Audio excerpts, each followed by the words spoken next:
I would like to introduce our first speaker of today, one of our march's leaders, Kelly Coughlin.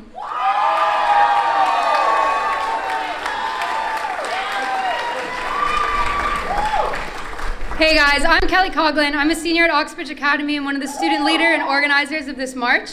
I'd like to start by thanking all of you for coming out to this march today. We couldn't have had this happen without all of you that came out and helped us and are marching with us today. I'd especially like to thank the city of Delray Beach and the Delray Beach Police and Fire Departments for helping us out, Old School Square, the League of Women's Voters, and Everytown for Gun Safety. There's more than one reason that we march here today, but the all-encompassing purpose is this. The first is to honor and remember those we've lost to gun violence. Next, we must educate ourselves and others about our current gun laws and our politicians' stances on these policies, because we need to know who to vote for and who to vote out.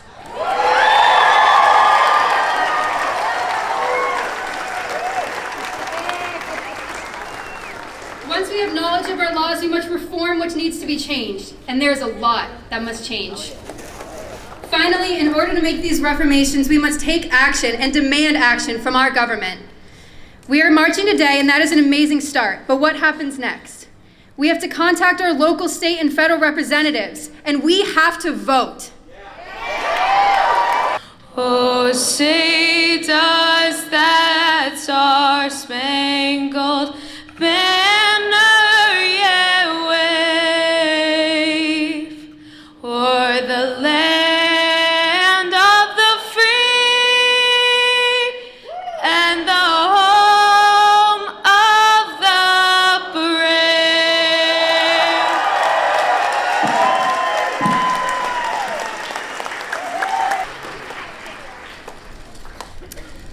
Hi, I'm Corey Walls. I'm the IB Film and TV Production teacher at Atlantic Community High School here in Delray.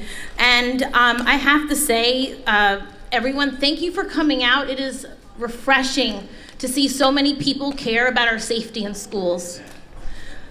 It's not just the teachers, the administration, and the students, but it's our community that needs to be behind us. We need to be safe in our workplace. We need to be safe in our learning environment. So thank you from the bottom of my heart.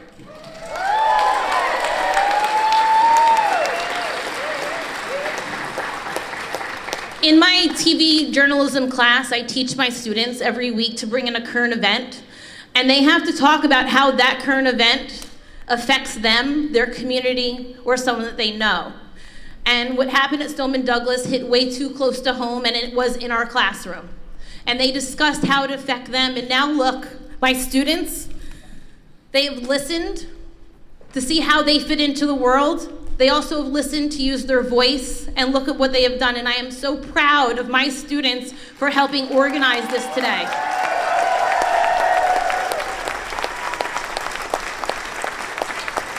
So I say this to the students, this is fantastic of what you're doing, but you have to keep doing it. You can't stop. You can't let somebody throw you a little bone and think that you're gonna shut up. So keep it up, and when you guys turn 18, vote. Encourage everybody else to vote, and vote them out. Then go to college, get a degree so that you can take their job.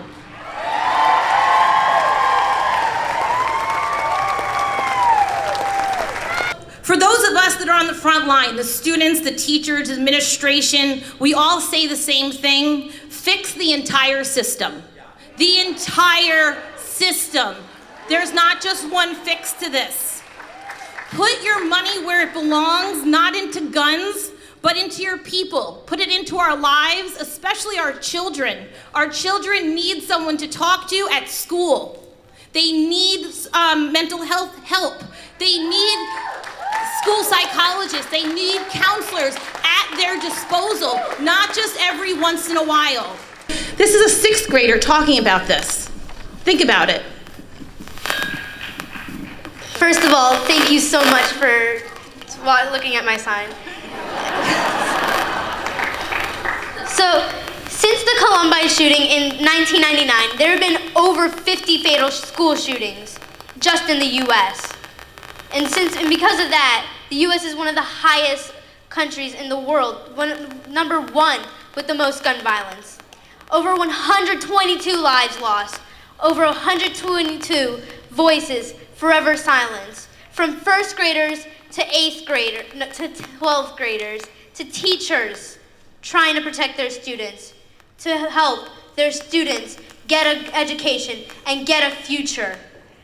There have been 17 school shootings in America in just 2018, and we're only in March.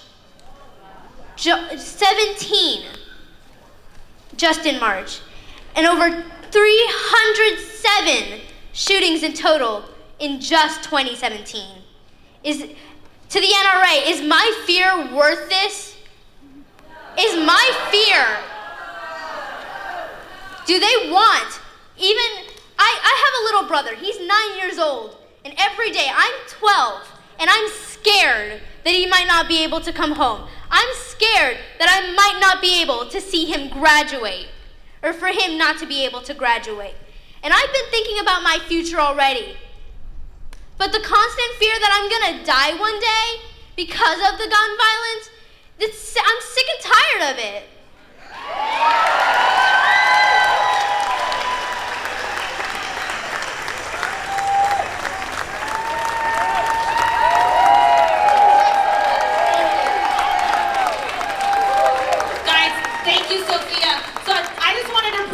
That you have a 6th grader here, Dawn Estridge, that has done her research, and she's in 6th grade talking about gun violence. She should be on the softball field or the soccer field and having fun with her friends. This should not be it, and the kids shouldn't be the only ones using their voice. Everybody needs to stand up for everybody in our community. Thank you. So close to home, the horrors at MSD Parkland High School will be forever etched in our memories for the senseless death and destruction of children, friends, teachers, neighbors, and bright futures and families shattered in an instant by a sick, deranged teenager who, but for the inaction and complicity of the gun lobby, cowardly politicians, and ineffective politicians, never should have been anywhere near a gun.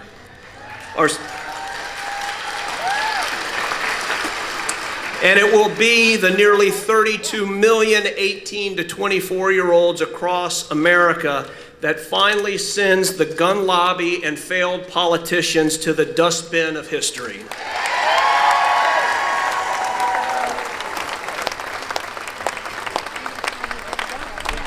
You, all of you young people here today, your siblings and friends must all register to vote and show up to vote.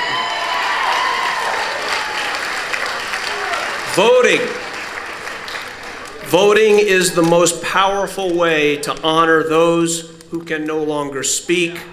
It is through your vote their voices will be heard, as it was the youth of this country who began the end of the Vietnam War. It will again be our youth.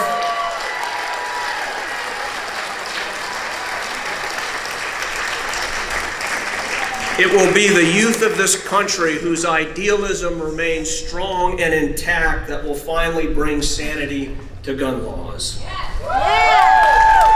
10 miles north, our president sits in his gilded mansion.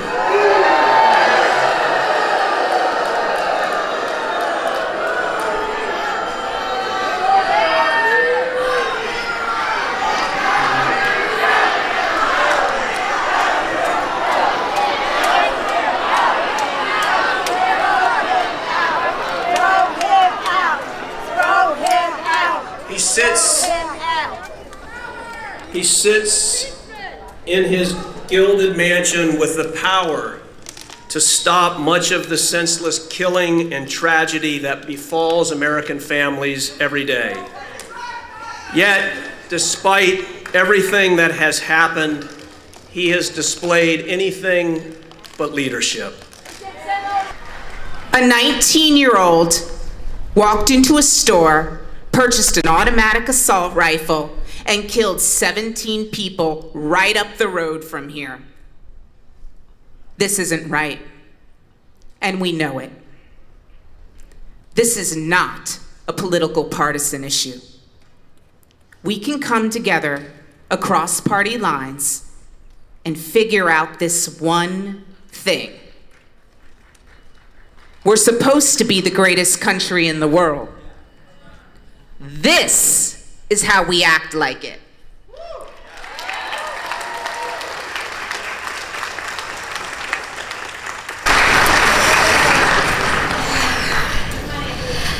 Hi. I made a speech here before about a month ago when my school staged a walkout to protest against our gun laws. My speech that day was more politically fueled, a sort of call to Congress, telling them what I think about our current laws and what I would change. But I'd like to stray away from the politics of it all for just a little and talk about us, the people. Did you know that on any normal day, 96 Americans are killed with guns? Or that on average, there are nearly 13,000 gun homicides a year in our country? And lately, I know we've been talking about the possible solutions, but I would like to call attention again to the problems. What's the origin of this issue that has plagued our country? Most could agree that guns, or our current gun laws, are the problem, but you'd be lying to yourself if you said that that was the only component to this mess. This is not just a gun control issue. This is a mental health issue that is greatly affecting our kids. 20% of youth ages 13 to 18 live with a mental health condition, and 10% of our youth have a behavior or conduct disorder. Teens who suffer from mental health conditions often have a hard time expressing how they're feeling. That can be frustrating and lead to leaving their symptoms untreated, and even if they've reached out to help, it is in most cases extremely hard to find a place that will treat you well while also being covered by your insurance, if you have the insurance.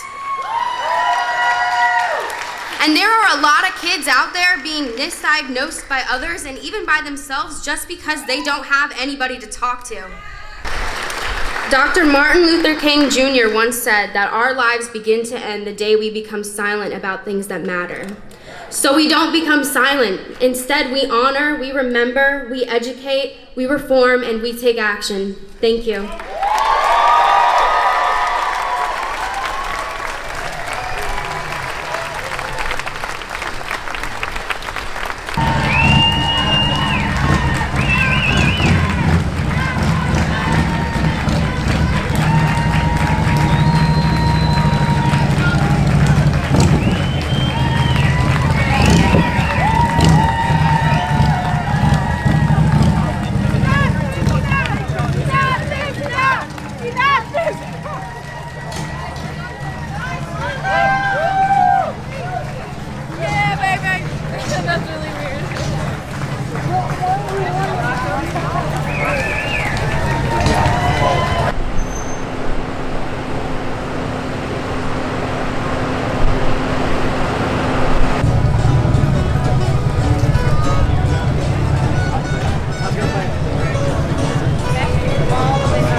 So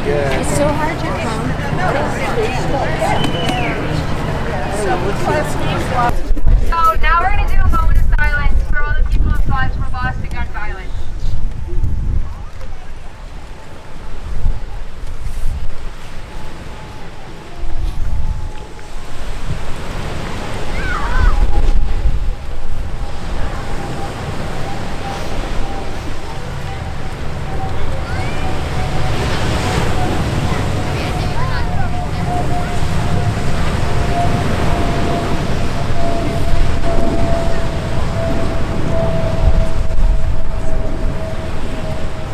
Thank you. Now if you'll join us in reading the non-denominational prayer, share with your neighbors if you didn't get a sheet. We're going to go ahead and do that. May the fear of our life be real. May fear not force us to feel. May the hope be within ourselves. May we always baptize with love, not desperation. Like the sun, shine bright without any deception. The world not disappoint us, and rejections can be turned. Our sadness and frustration. May we learn how to always love perfect presence. May we dedicate our work to love, and fear our death. May we grow to be who we are and challenge and amazing. Never bother writing me or lacking ourselves. May we love the ones we love.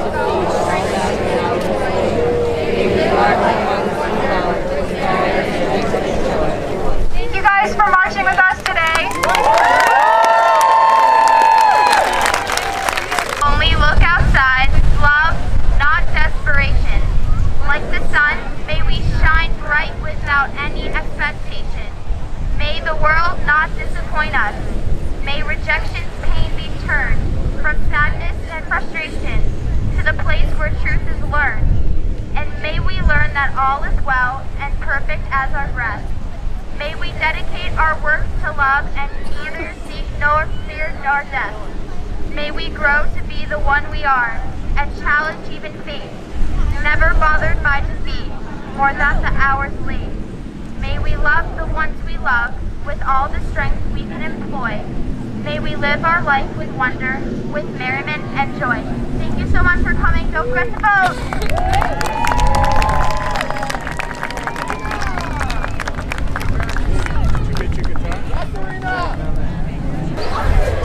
We're taking each other. People forget to